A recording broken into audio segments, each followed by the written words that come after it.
Hey, welcome, all my right thinkers. Thanks for tuning in to check out your boy. I ain't got nothing on but my chains. All right. Am I out here in my lab? Well, I do what I do for you. I'm just burying my three generations of men in my family. The one right there today is his birthday. Happy birthday, Dad. The other one represents me. The third one, the short one, that's Fathead. That's my son. It's three generations. But that's enough of that. Let's get back to what I do for you. I gotta do a lesson for you today. I'm going back to teaching. So we got a lesson for you. Let's go. Writers in 25 rules live by storytelling. Story with a message. Message in the story for life. I've got life lessons for you. You keep tuning in and receiving them. I'm hoping it's working out for you. So far, so good. We had 20 grand and rolling. Let's go. Right Thinker's mission is to enlighten, inspire, educate, and motivate you, the individual, to a higher spiritual level of enlightenment. Right Thinker's way of life, and it is a way of life, through mental and spiritual discipline daily, will help and guide you to attain your goal of spiritual enlightenment, aka know thyself. My mission is to get all my right thinkers to do just that, know themselves. But as a right thinker, you have a mission for yourself. That is to know yourself. Let's go. A person who knows not and knows not that they know not is foolish. Disregard them. A person who knows not and knows that they know not is simple. Teach them. That's why I do what I do for you. I got you. Stay tuned. A person who knows not and believes that they know is dangerous. Avoid them. I do. Enough about that. A person who knows and knows not that they know is asleep spiritually. I can awaken them with knowledge of self, aka I'm a spiritual alarm clock. I wake you up with just that knowledge. A person who knows and knows that they know is wise. Follow them. All these persons reside in you. Right thinkers, know thyself. And to my eye be true. You got to keep balancing your life. And speaking of balance, I'm going to teach you about her counterpart. She represents everything balancing, everything divine, the good stuff that Maya represent. But that counterpart is right thing. Let's talk about who is Djehuti. It's spelled Djehuti. The D is silent, but in ancient times, the D was sounded with a T sound. So instead of saying Djehuti, it's Tahuti because the D is the T sound. In China, they do the same thing. They got their T is a D. So flip flop back and forth. Another lesson. I ain't got time for that right now. Let's get into my boy Djehuti. All right. The Greeks called him Thought. Okay. Hermes, the Romans called him Mercury. So every powerful race after the Egyptians, the Greeks and the Romans adopted the same God, but changed the concept, changed his name, but took all the concepts pretty much that we laid out for you. Watch this. Let's go. Djehuti is said to be God's mind, aka the brain, the written. He was in charge. He created writing, aka Medjugorje. They called it the hieroglyphics. Again, everything we did in Egypt, the Greeks changed it and made it theirs and presented it to the world. So we got to play this game back and forth. Well, they said this. His name is that. Trust me. Go with the original. You can't go wrong. All right. He is the ultimate teacher to survive of wisdom and teaching of what? Ancient Egyptian concepts. We call them Egyptian yoga, Shita, Netta, whatever your name is, it comes out of Egypt and it's been doctored up a few times. But I'll go back and get the original. That's the difference, okay? He tells of the creation story, aka the original scriptures. The original scripture is not biblical scripture. The original scripture is on the pyramid walls. This is why I rock in them, okay? That's where the information from creation on down started. They laid out there for you. I ain't going there. All right. He also is there at what? Judgment Day. That's the role he played. Why? Because he's the record keeper. Okay. He keeps all your record. He like your memory. He's God's memory. So he's actually your memory bank. Every time you see him, all he's doing is keeping records. So he know in that judgment day, he's going to be the one that if you say, I haven't done this on the 42 confessions in Maya, when he said, I have not done so-and-so, I have not peed in the Nile, You can say, no, I'm a man according to this. You did a few times. But no, that's the idea. That's the concept. Really, your spiritual discipline is what keeps you in line. That's why I use it, because it keeps you focused. It keeps you right where you need to be. That's why they put blinders on the horse. You need to be focused, okay? Hit the mark. Remember, hitting the mark is important. He has a few different forms. Now, ancient times, we get headdress. You can either you can show them anthropomorphic or composite. That means you're gonna have a human body with an animal head, or you're gonna have an animal body with a human head. Okay, so don't forget. Oh yeah, no. See, with ignorance comes dumb stuff. Because you don't know, you just make a bunch of crazy assumptions. If you don't know, just find out. All you gotta do is ask. Sorry about that. The person. Get back over here. All right. He is a man body with the head of an ibis bird. Now, every animal that we choose to use as a concept, we know his skill, his gift from God. Ibis bird can walk through the muck of water. He can just move through it with the greatest of ease, no problem. He got that long snout, that long beak. He can give his own self. He can wipe his own butt. That's his his claim to fame. And at that time, it's important. Why? You can't go in the temple dirty. So it'd be a good idea to be able to wash your butt. So Djehuti is his own butt wash. You don't need nobody to wash it. He do it himself. And you need to be clean to go into the temple. Ancient times, always. There you go. He also appears as what? A baboon. The baboon was thought to, when they sit and contemplate, look like they're doing that, sitting and contemplating. So hence, that's the baboon. They always let they think about something, always let they in deep thought. And he sits on the top of the Maya scales at Judgment Day. What? To keep everything right. The official. He's the official. Here you go. Djehuti is the symbol of right reasoning, okay? The link to our higher self, which is the heart. He's in the heart, but the mind had to conceive that, and once the heart and the mind make that connection, bingo. That's what I call it, heart-mind coherence. You need, well, I don't call it that. Ray Brayton figured it out now because they know the heart has a brain, so I just spin off of that because the ancients already knew that. Check the Judgment Day out and tell you all you need to know. All right? Djehuti is your desire to what? Pursue what? Your divine self, higher self, with what? Knowledge of self.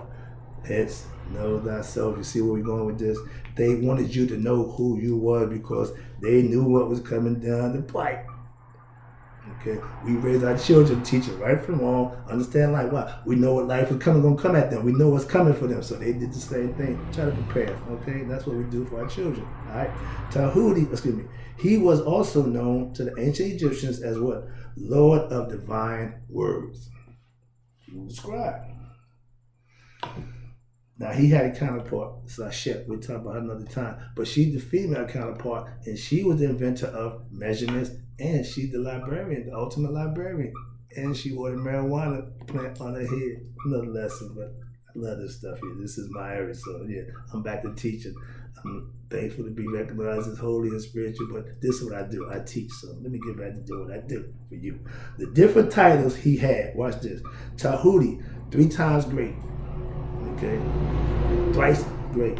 He was called Hermes Trismegistus, thrice great, or great 3 times. 3 times great, however you want it. But for somehow or another, because they knew that Djehuti, your mind is focused in every level of existence. The tie, which is physical right here now, what's in the body. The astral plane, which is where we go to the subconscious level. The mind is always there. So he's thrice great. Once for earth, twice for astral, and the third part is the afterlife. So he's even there. What you lose in the afterlife is your conscious. Understand that? So metaphorically, I get it conceptually, but it's all based on concepts anyway. Theology ain't nothing but concepts, so understand that. Romans called him Mercury, the guy with the wings on his head, all that. Yeah. So they gave him identities that suited their needs to do what they needed to do with. The Egyptians gave it to you to use for yourself. They portrayed being a god so you couldn't worship and bow out to them. We wanted to make you God-like so you could know who you were.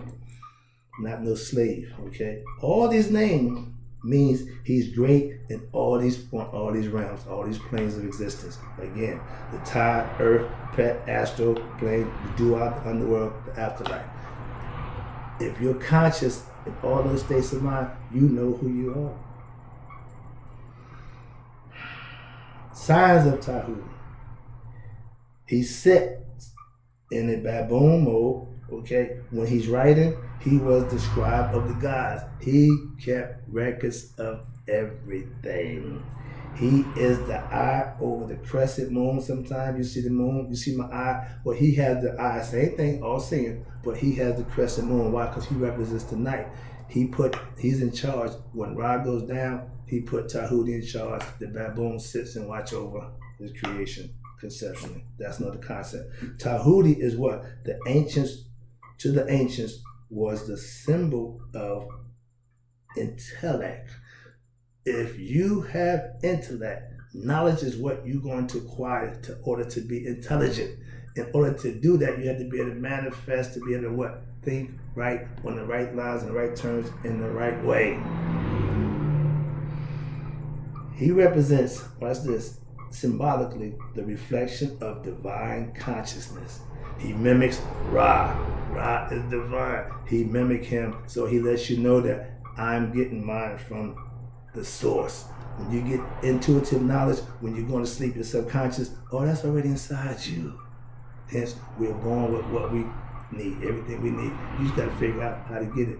We have the Akashic records in our subconscious, embedded in us. All you have to do is tap it. If you know thyself, you tap into the Akashic records. Like the moon gets get light from the sun. Excuse me. The sun. The mind needs the spirit to reflect from. Why? The spirit is divine. The sun, the moon, spirit, the heart, the mind. These are all symbolic, and we mimic nature. That's how God shows himself, through nature. He don't have a face. My God have a face because I can identify with who created me, who made me, sustained and nourished me. Metaphorically and mythologically, conceptually, that's what the spirit does for you if you understand how to use it. Luke, use the force. I love that. All right, here you go. I'm about to wrap it up. I hope you're getting the lesson out of here. Now, here's my point right here about Djehuti. I almost took that name because it signified Djehuti, the ultimate survivor. That means the ultimate teacher of spiritual truths. I'm a sage. I teach it, I live it, I profess it. So I'm on that level. I'm wanting to help others become masters of themselves. And as I get better at living my life, and the older I get, the wiser I get, I elevate my consciousness level to another level also. Guru. Djehuti is the God aspect of what? Learning, aka intellect. You got to start with him. I give Maya her props, but right next to her is Djehuti. Why? Thinking and reasoning. You have to be able to think and comprehend to know God. Ignorant people won't find God because of that fact. Not being able to think and comprehend. He's a mental concept also, not just spirit. He's the spirit, but the mental got to figure it out. He gives you that. That's your chosen part about what you can do. You can choose to know him, not know him. Simple. He was the patron of what? Liberal arts. The 7 arts. He's the inventor of writing. Everything that we do, that's what Djehuti represents.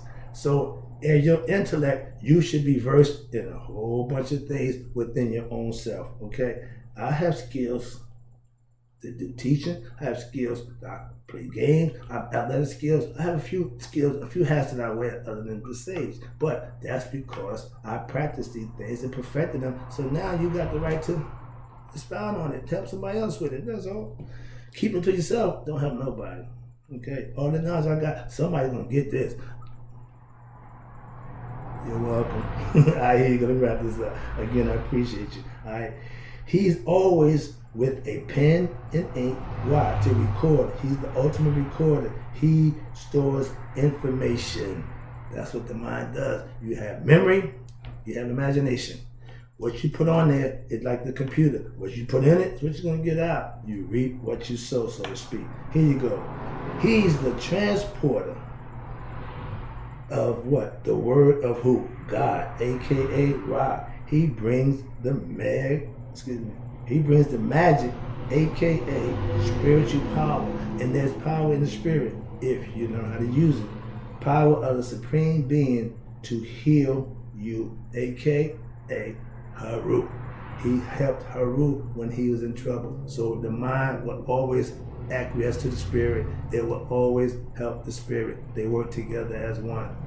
I'll be back. I got more for you. Hope you enjoyed the lesson. Happy birthday, Dad.